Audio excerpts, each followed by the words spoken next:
The party had been running for 90 minutes when Daniel Hayes finally found parking 3 blocks north on Fifth Avenue. Snow was coming down in the particular Manhattan way, not romantic, not cinematic, just relentless, turning the sidewalks gray before the plows could catch up. He'd brought a wool cap for Lucas, which the boy immediately lost, somewhere between the parking garage and the front steps of the Laurent townhouse. The building was all glass and poured concrete, the kind of architecture that announces power without apologizing for it.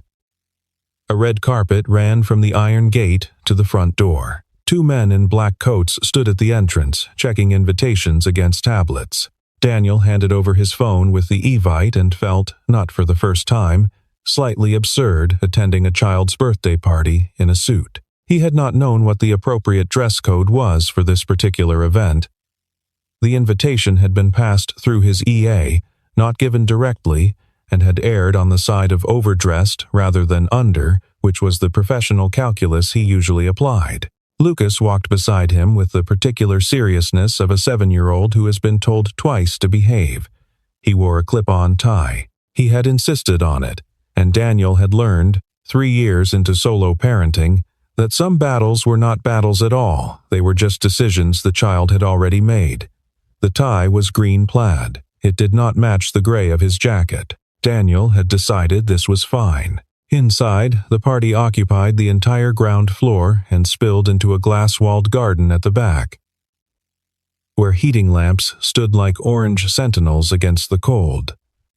A string quartet played in one corner. Caterers moved through the crowd with trays of things Daniel did not recognize. He counted, roughly, 140 guests. He accepted a glass of sparkling water from a passing tray and scanned the room for colleagues.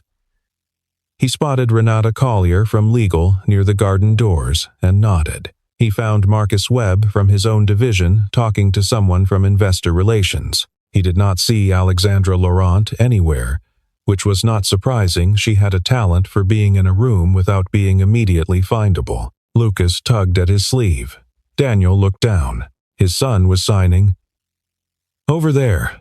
Daniel followed his gaze across the room, past the main buffet table, past a cluster of parents doing the stiff, small-talk thing that adults do at children's parties when there are no children nearby to anchor the conversation. Against the far wall, tucked beside a floor-to-ceiling bookshelf that appeared to contain actual books rather than decorative spines, sat 2 girls.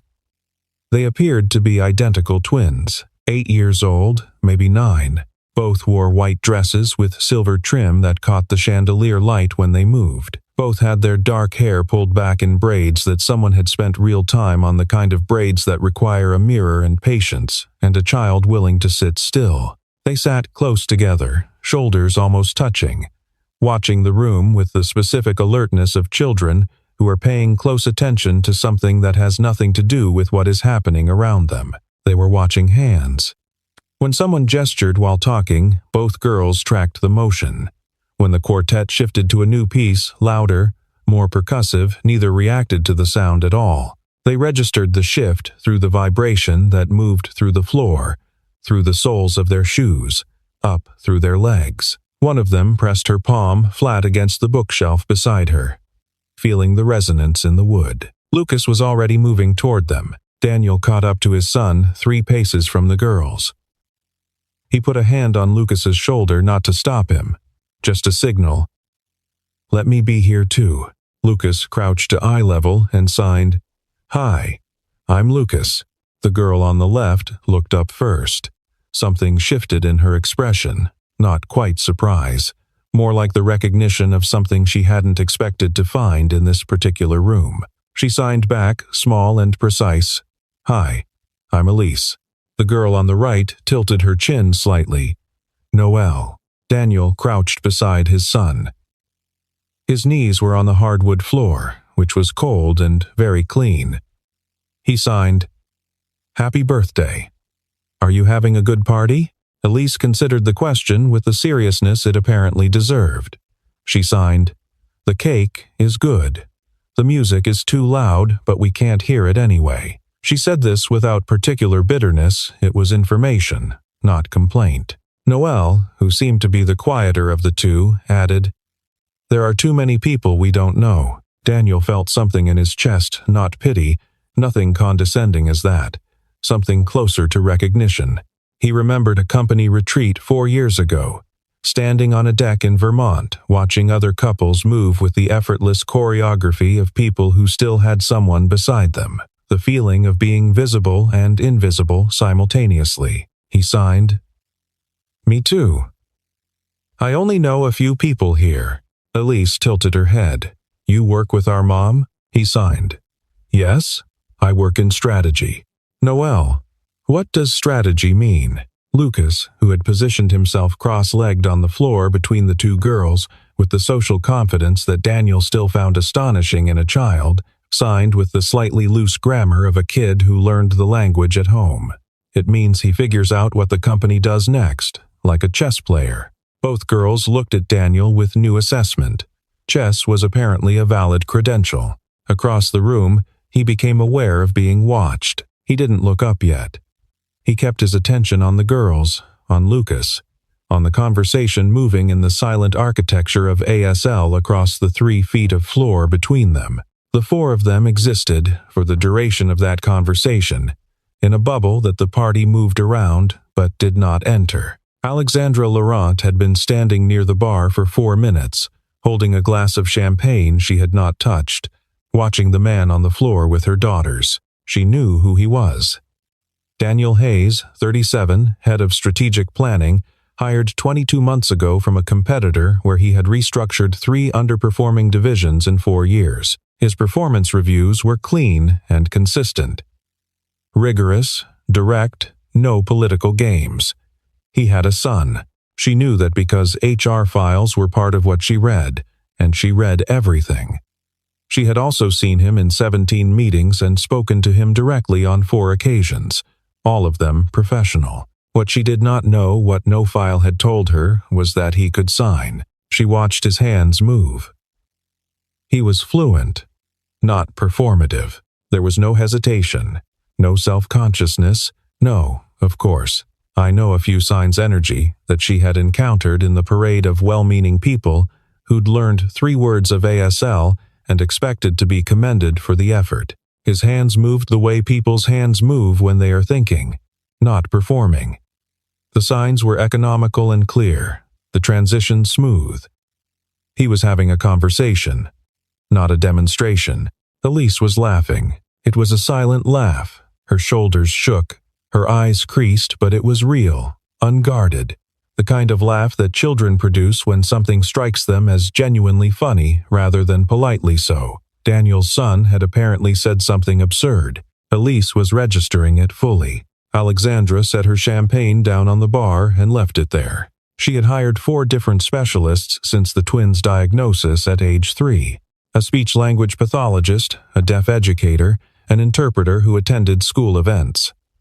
She had restructured her entire morning schedule to ensure the girls were at school by 8:15. She had done every recommended thing and several unrecommended things. She had not learned to sign. Not properly. She knew the alphabet and perhaps 40 signs from an app she'd used for 3 weeks before a crisis in Singapore had consumed 6 consecutive weekends, and the app had gone unopened long enough to have functionally disappeared. She told herself she would return to it. The intention had remained sincere and inert. Noelle was showing the boy Lucas something with her hands. He responded, and his response was apparently both unexpected and correct, because Noelle's expression opened into the particular delight of a child who has been taken seriously. Alexandra crossed the room. People moved slightly as she passed, not parting dramatically, just the small, unconscious adjustments that crowds make around a gravitational center. She reached the edge of the small circle and stopped. 4 pairs of eyes came up to meet her. Daniel Hayes looked up. He met her eyes without flinching, without the micro-adjustment of expression that most of her employees made when they suddenly found themselves face-to-face with the top of the org chart. The slight recalibration, the performance of composure. He just looked at her, then stood, unhurried. "Mr. Hayes," she said. "Miss Laurent." He glanced down at the girls, who were now watching their mother with the diplomatic neutrality children deploy when they are uncertain of the social weather. Happy birthday to them. Thank you. She paused 2 beats. I'd like a word. They moved to her study, a room off the main hallway that guests were not supposed to enter. She closed the door, the noise of the party reduced to a muffled pulse. The study was her real room. 2 walls of books, a standing desk, a chalkboard along one side on which someone had drawn a detailed architectural floor plan in blue chalk 3 months ago. She had not erased it. How long have you known ASL? She asked. He didn't seem surprised by the question. Claire, my wife, she taught at a school for the deaf in Queens. She started teaching Lucas when he was 2, just as a second language. After she died, I kept it up. He's better than I am. His vocabulary is larger. His spatial grammar is more natural. Alexandra stood by the window. Snow pressed against the glass. On the street below, a taxi was double parked and not moving. The driver was on a phone call, visible through the windshield, gesturing with one hand while the other held the wheel. How long ago? She asked. 3 years. She registered this without comment. 3 years of parenting alone. She knew something about the arithmetic of that, not the grief. She had not lost a spouse. She had removed one from the equation rather than had one removed, which was a different kind of calculation. But the specific weight of being the only adult in a house with children who needed things in the full spectrum of human need, not just the categories she was equipped for. My daughter's school program has an interpreter for in-class communication, she said. I have an interpreter for family events when I remember to schedule one.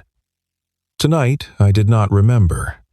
She said this the way she said most things steadily, with no particular emphasis on the admission. The MC was not briefed. The music program had no visual component. There were no captions on the video presentation that ran at the beginning of the party. She looked at him. They've been at that wall since the formal portion started. Approximately 90 minutes. I know, he said. How long were you watching before your son went over? Lucas noticed first. A pause. 60 seconds, maybe. He started moving and I followed. She nodded once. The study was quiet. Somewhere in the house, a burst of children's laughter penetrated the walls and then faded back into the general sound. I don't want gratitude to become awkward in a professional context, she said. So I'll say it once and move on. Thank you for noticing and for not making it a scene. You don't have to say that. I know I don't. She turned back to the window. I'm saying it because it's accurate. Richard Calloway had spent 31 years on various boards and had developed, over that time, an almost clinical sensitivity to the human dynamics that preceded institutional problems. He noticed when a CEO laughed too quickly at a subordinate's joke. He noticed posture shifts. Eye contact held a beat too long. He noticed the 6-minute gap in Alexandra Laurent's presence at her own daughter's birthday party, and the man she had pulled aside when she returned. He had reviewed the personnel files of the top 24 Laurent Global employees before joining the board. He knew who Daniel Hayes was. He mentioned it, carefully, to Gwen Farrar at the bar. Gwen was on the governance committee and protective of Laurent in the way women of her generation were sometimes protective of younger women in rooms historically built without them. She was talking to someone from her team, Gwen said. At her children's birthday party, he said. Privately, for 6 minutes. Richard. Her voice was dry. She is allowed 6 minutes. He did not push it, but he filed it. 3 days later, at a brief governance committee call, he mentioned it as a footnote. Gwen called him afterward and told him to let it rest. He let it rest for approximately 8 weeks. It started as her idea, which was important she would think of it that way later, when things became complicated, and the thinking of it that way would be accurate and would matter to her in a way that was difficult to articulate. She sent the email on a Monday morning, 2 weeks after the party. Subject line: ASL Instruction Informal Arrangement. She wanted to learn properly. She was willing to compensate him at an hourly consulting rate outside his regular contract. she would appreciate a direct answer. He replied in 2 sentences. "I can do Tuesday evenings if that works." She had written back that she didn't accept uncompensated labor from employees. He hadn't responded to that message. She had let it stand. They met at the penthouse closer to the girls, and she didn't want to be more than 6 minutes from them on weekday evenings. He arrived at 7, after Lucas was at his neighbor Diane's for dinner, and left by 9, before the girls' bedtime routine entered its final phase. The first session was almost purely technical. She was methodical and unsentimental in her approach to learning, notebook open, objectives defined, no patience for imprecision in herself. He taught without condescension and without excessive encouragement, which she found she preferred. Encouragement, in a learning context, often meant the teacher was compensating for something. The second session, she made fewer notes and began to rely on repetition and correction. He corrected without hesitation when she was wrong, simply the correct form. Demonstrated, with a beat of silence to allow her to absorb it. The third session, midway through a sequence on time expressions tomorrow, last week. In a few minutes, Elise appeared in the doorway in her pajamas, hair unbraided, holding a book she was pretending she needed. She watched them for a moment from the threshold. Then she walked in, stood beside Daniel, and signed with the cool authority of someone who has always been the expert in the room, a correction to his hand shape for the word tomorrow. His wrist rotation, she indicated, was slightly off. He accepted the correction without comment. He redid the sign. Elise watched, assessed, and gave a single nod. Then she signed to her mother. "You're getting better." She said this with the matter-of-fact delivery of someone reporting a weather observation rather than offering praise, coming from Elise, who distributed compliments the way central banks distribute currency sparingly, and only when the underlying fundamentals could support it. This landed with unexpected weight. Alexandra signed back, slower than she wanted, the hand shapes still requiring conscious effort. "Thank you for teaching me." Elise looked at her for a moment, then she went back to bed. She took the book with her, which suggested the book had never been the real reason she came. Daniel said nothing. He picked up the next item in the lesson sequence. Alexandra was grateful for the absence of comment. The formal pressure arrived on a Thursday in late February, at the end of a governance committee meeting that had run 40 minutes over schedule. Calloway waited until the others had left. Then he said, with the precision of a man who has thought about how to say something for several weeks, "There's a perception issue. Among some of the institutional shareholders and 2 governance members, the concern is optics, specifically, the proximity between you and a direct report in what are being characterized as personal contexts." Alexandra let a beat pass. "Define personal." "The birthday event, and reports of regular evening meetings at your residence. He is providing me with ASL instruction so that I can communicate with my deaf children," she said. "That is the totality of what is occurring." "I believe you," Calloway said. He said this without evident irony. The board's concern is not about what is occurring. It is about what can be inferred and how that inference might affect our position with certain investors who watch these things closely and have, historically, reacted to ambiguity by reducing their exposure. She looked at him steadily. "What are you asking me to do? Formalize the distance, a transfer to a sister division, or simply allow the current arrangement to conclude naturally? It's a reasonable request, given the circumstances and the institutional relationships at stake. He is the best strategic planner in this company," she said. His work on the Meridian account contributed 11 points to last quarter's performance. Transferring him damages us operationally to manage a perception problem that is, in my judgment, not real. I understand that. But the board needs to protect the institution from risks that extend beyond individual performance metrics. "From what, exactly?" she said. Not a question. A request that he say it plainly. He didn't, he said. "Think about it."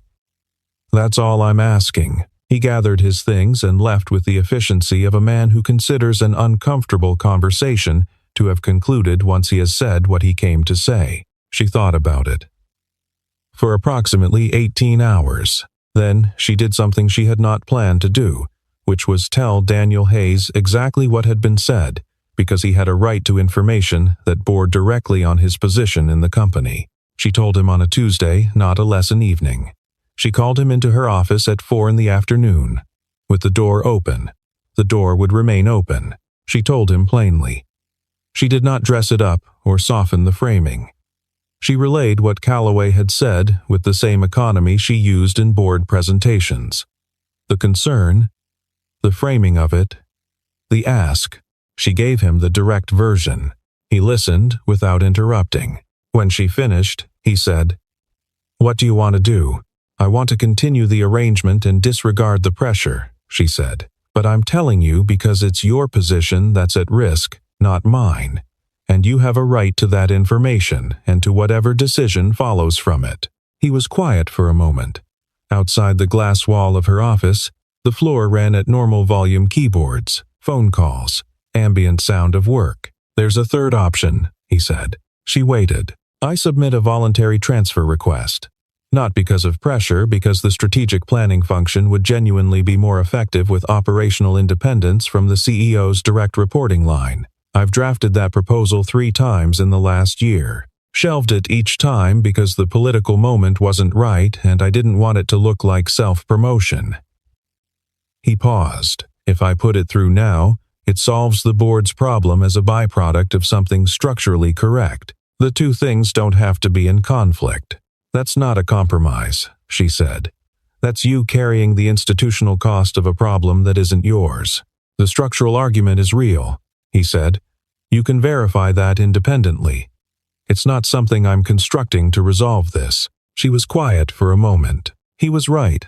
The case for an independent strategic operations division had circulated in planning discussions before he was hired, and no one had moved it forward because the organizational will hadn't been present, and no one had pushed with sufficient persistence. "I'll need the proposal formally," she said.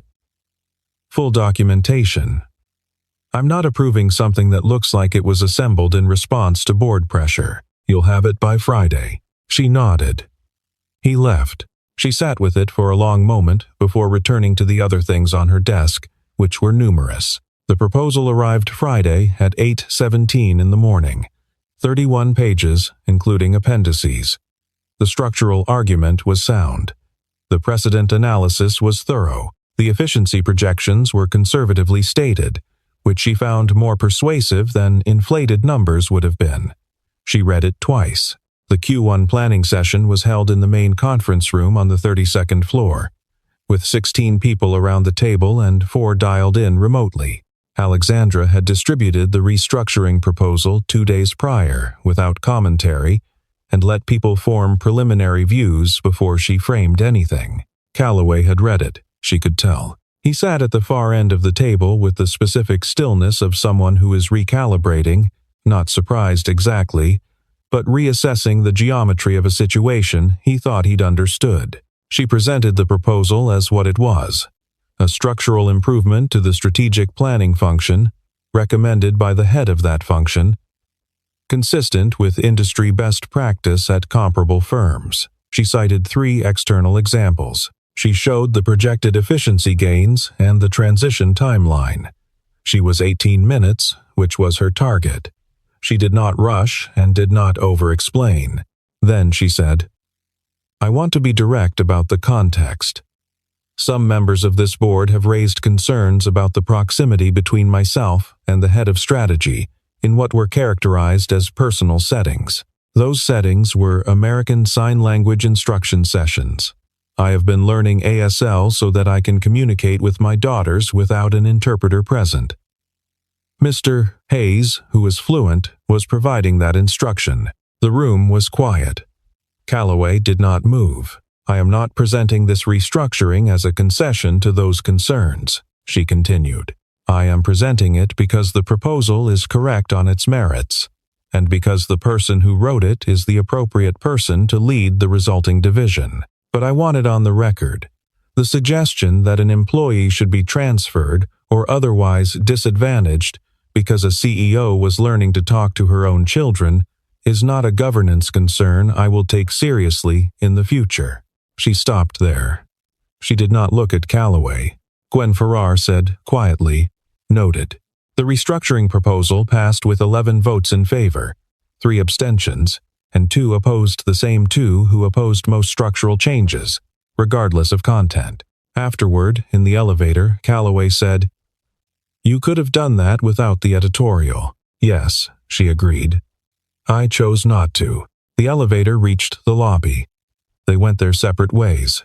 The new office was in Brooklyn, in a converted warehouse space in Red Hook with good natural light and manageable parking. The Strategic Operations Division had 11 people, a budget that reported to the CFO rather than directly to the CEO's office, and a clear mandate. Daniel had his team operating at full capacity within 60 days. The Tuesday evenings had not formally ended. They had evolved, less structured, less frequent, shaped more by what the girls wanted to work on than by a fixed lesson plan. Elise had decided, sometime around November, that she was the primary instructor and that both her mother and Daniel were students. This reorganized the dynamic in a way that seemed to suit everyone. The twins' 9th birthday fell on a Saturday in February. The party was at the penthouse again, but smaller, 12 children from school, a few adults, a cake from the bakery on 73rd that the girls had chosen themselves after a formal tasting process that had apparently involved considerable deliberation and at least one diplomatic impasse over frosting. There was no string quartet. Someone had put together a playlist that ran through a Bluetooth speaker at low volume, mostly for the adults. The girls didn't need it. Lucas arrived with Daniel at 11 in the morning. He was 8 now, 2 inches taller, and he had the easy familiarity of a child who has been somewhere enough times to know which rooms are acceptable to be in without asking. He went immediately to the kitchen, where Noelle was organizing party favor bags with focused seriousness. Daniel stood near the window with a coffee. The snow outside was light and intermittent, the kind of snow that suggests winter is making a final polite effort before conceding to spring. The city through the glass was in its Saturday register slower, less pressurized, the streets running at 2/3 of their weekday intensity. Alexandra came to stand beside him. She was wearing a gray sweater and no jewelry. He had come to understand, over the course of the past year, that this was her version of dressed down, not casual exactly, but stripped of the external architecture she wore in professional contexts. "Division's quarterly review is next week," she said. "Marcus has the slides. I've seen them. They're solid. Good." She watched the snow. A comfortable beat of silence. "Elise told me last night that she wants to apply to the Westfield program next fall. The one in Connecticut?" He'd heard her mention it once, in passing. Residential. 2 semesters. She told me herself, signed the whole case across the dinner table. Criteria for why she wants it. What the logistics would require. A list of what she'd need from me specifically to make it work. She'd thought it through. Alexandra paused. It was the longest sustained conversation we've had without an interpreter since the diagnosis. He didn't say anything for a moment. He looked at the snow. "That's the first time? Without anyone between us?" "Yes." The snow came down in soft, irregular intervals outside the glass. Across the room, Noelle had apparently approved Lucas's contribution to the favor bag situation and had moved on to the more pressing matter of balloon placement, which involved handing Lucas a significant quantity of balloons, a roll of tape, and a clear spatial directive, and then watching with an expression that suggested she had calibrated her expectations accordingly. "She'll get in," Daniel said. "I know." They stood there a little while longer, in the particular quiet of 2 people who have run out of professional topics. Outside, a pigeon landed on the window ledge, regarded them briefly through the glass, and left. Elise came in from the hallway at speed, registered them both by the window, and signed to her mother without breaking stride. "The caterer wants to know where to put the extra chocolate layer." Alexandra signed back without hesitation, without the half-second lag that had characterized her signing for most of the previous year. "Kitchen table. Tell them, thank you." Elise pivoted and went back the way she'd come, The exchange had taken 8 seconds. No interpreter, no pause, no translation layer between a mother and her daughter, just two people talking. Daniel drank his coffee. Alexandra watched the doorway her daughter had just walked through. "She corrected your hand shape again," he said. "Last week. The sign for patience." "I know, she was right." Alexandra's voice was level. She usually is.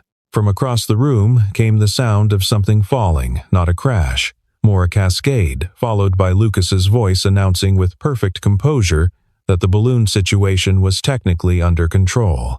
Noelle appeared in the doorway between the living room and the hallway, assessed the situation with a look that communicated a full paragraph of opinion in about 3 seconds, and signed to the room at large. "He needs help."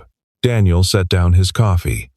"I'll go." He crossed the room to where his son was standing, in a modest catastrophe of escaped balloons, perhaps 20 of them, drifting at various heights across the living room ceiling, and the two of them began the work of recovery. They passed tape and balloons back and forth with the easy coordination of people who have solved enough small problems together to skip the negotiation stage. Lucas anchored and Daniel taped. Within 6 minutes, the situation was resolved and arguably better than what Noelle had originally envisioned. Noelle watched them work. Then she looked across the room at her mother, who was still standing by the window. She signed, small and precise, the sign directed only at Alexandra. "I like when they come over." Alexandra looked at her daughter. She signed back clean, the hand shapes right, the movement unhurried. "I do too." Noelle considered this with the gravity she brought to most things. Then she nodded once and turned back to supervise the final balloon assessment. Outside, the snow continued. The room was warm. No one was at the wall.